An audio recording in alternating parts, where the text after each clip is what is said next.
We've looked at resistors, nodal mesh analysis, capacitors, inductors, and op-amps. Now in this video, we are going to take capacitors, resistors, and inductors and combine them all into a circuit and see how we can analyze it if we can, and what roadblocks we still might have in our analysis techniques. Now let's just consider we want to analyze around the point for Vy. So I've already labeled the corresponding nodes and the direction of the current. So the first thing that we can do is write what is going into that node.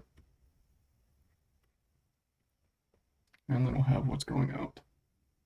So we'll just call the first one IC2. And then the second one IL1.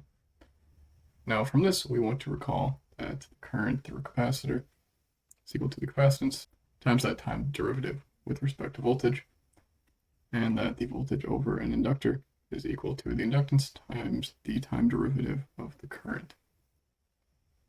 Now from being able to find the current for the inductor from the last video, we were able to plug this in. So from this first equation right here, this is simply just the equation for this node for Vy, and we would also have to do the same thing for Vz and Vx.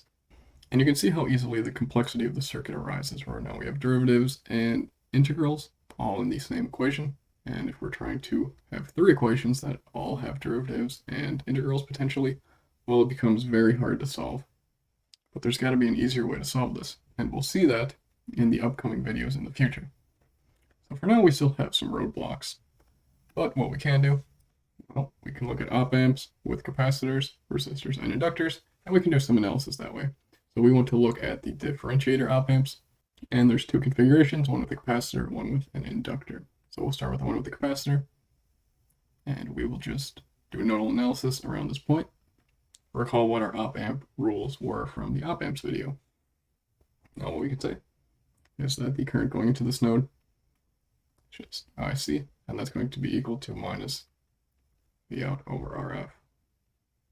Now IC is equal to the capacitance times the time derivative of the input voltage. Or simply we can rearrange this to say that the output is equal to minus RF times C times the derivative of input voltage. Now for the second configuration, we can change things up and just put the current going in the other direction. Again, we'll have this node here. So we can say that the current going in is equal to the current going out, and recall that the voltage over the inductor is equal to the inductance times the time derivative of the current going through it. And because we have essentially current going from V out to this node and then to the node to V in, since nothing goes in or out of these input terminals, we know that the current going through the inductor is equal to the current going through this resistor. And we know what that current is, simply as I is equal to minus V in over R. And we see, because we have V out here and just 0 volts right here, that this VL is actually equal to V out.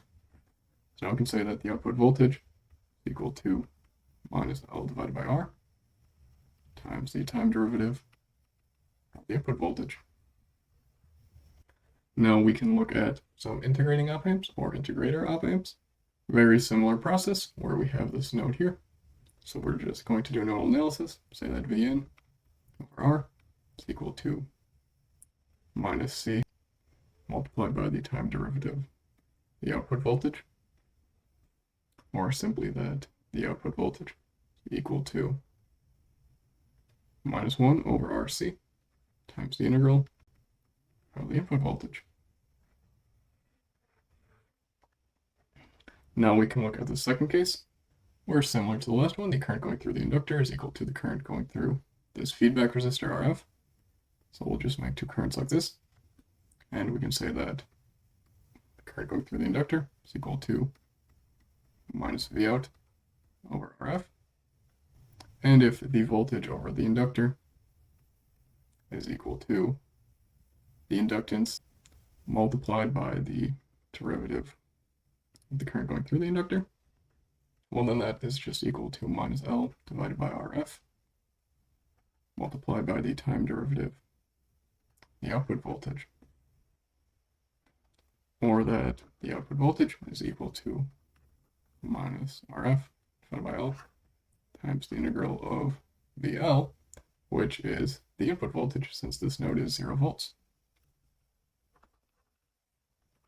So now we've got both a differentiator op-amp configuration and an integrator op-amp configuration with both capacitors and inductors.